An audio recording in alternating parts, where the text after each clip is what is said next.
Hello everyone, আসসালামু আলাইকুম। আজকে নিয়ে এসেছি একটি মজার রেসিপি। এই গরমের দিনে তরমুজ দিয়ে তরমুজের জেলো পুডিং।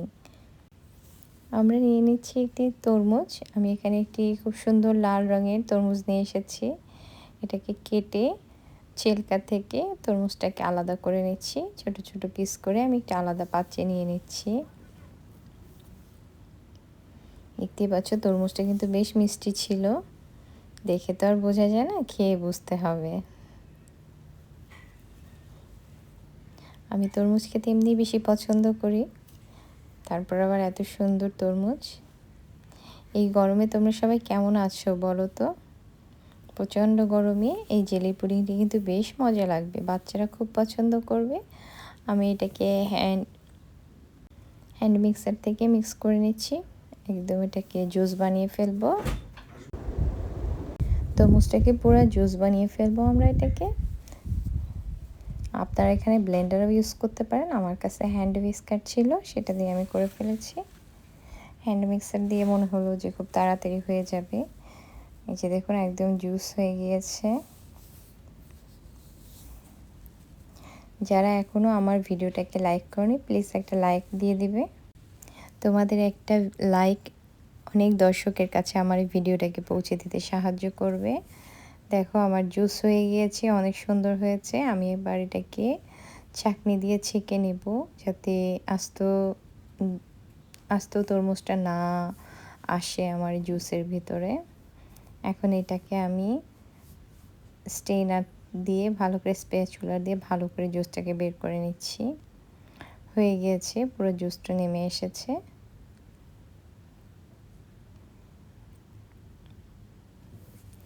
এখন এই জুসটাকে আমরা জাল করব।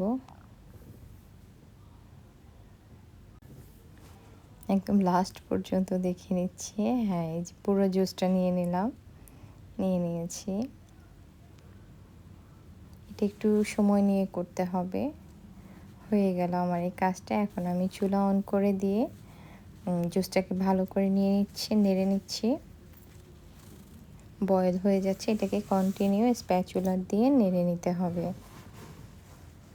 দেখতেই পাচ্ছ কত সুন্দর কালার এসেছে। আমি এখানে কোনো ফুড কালার ইউজ করিনি, কারো যদি মনে হয় ইউজ করতে হবে তো করতে পারবেন। আমি এখানে দিয়ে দিচ্ছি আগার আগার পাউডার 1 টেবিল চামচ দিয়ে এটাকে ভালো করে মিক্স করে নিচ্ছি। এটা শুরুতে ঠান্ডা তরমুজের জুসের সাথে দিলে বেশ ভালো হতো, বাট আমি একটু পরেই দিয়েছি।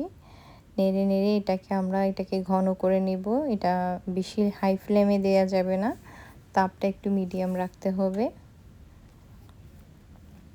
দেখিয়ে বুঝতে পারছেন কিভাবে করতে হবে। আমি আপনাদের সুবিধার জন্য ভালো করে দেখিয়ে দিচ্ছি।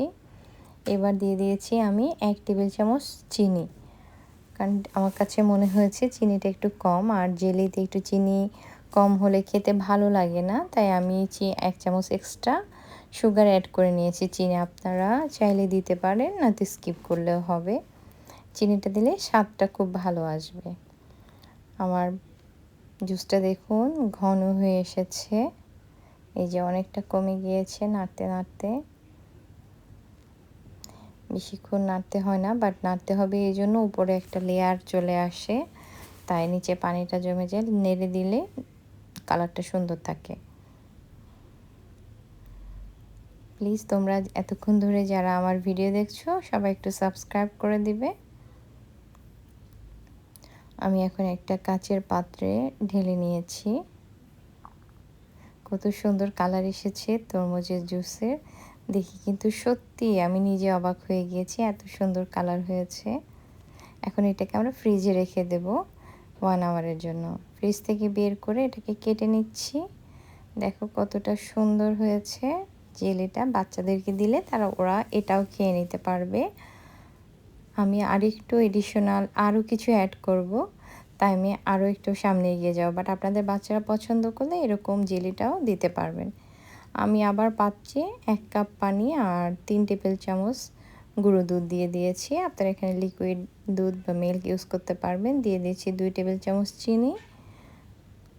আমি সুগার দিয়েছি এখানে 2 টেবিল চামচ, আর দিয়ে দিয়েছি আগার আগার পাউডার 1 টেবিল চামচ। ব্যাস এটাকে দিয়ে এখন ভালো করে নিয়ে নিচ্ছি। আমাদের কন্টিনিউ কিন্তু মানে এটা নেড়ে দিতে হবে, নয়তো পাতিলের গায়ে লেগে যেতে পারে। দেখুন দুধটা টেনে একদম কম হয়ে এসেছে, ঘন হয়ে গিয়েছে। যেহেতু আগার আগার পাউডার আছে, এটা একটু শক্ত হয়ে যাবে। আমি এটাকে একটা বক্সে, যেটাতে আমি মোল্ড করব, সেই মোল্ড পাত্রের মধ্যে ঢেলে দিয়েছি। আর দিয়ে দিচ্ছি আমার তরমুজের জেলিগুলো।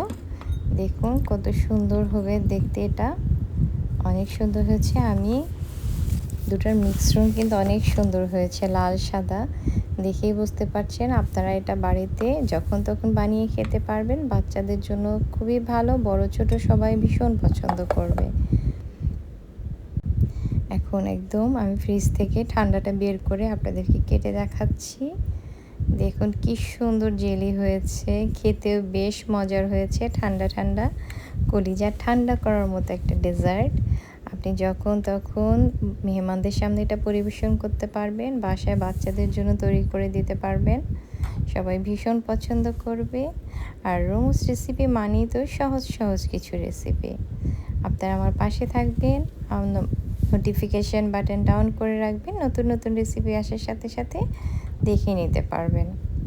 আপনার ফ্যামিলি ফ্রেন্ডসদের সাথে অবশ্যই শেয়ার করবেন এবং বাড়িতে বানিয়ে খাবেন, খেয়ে জানাবেন কেমন হয়েছে।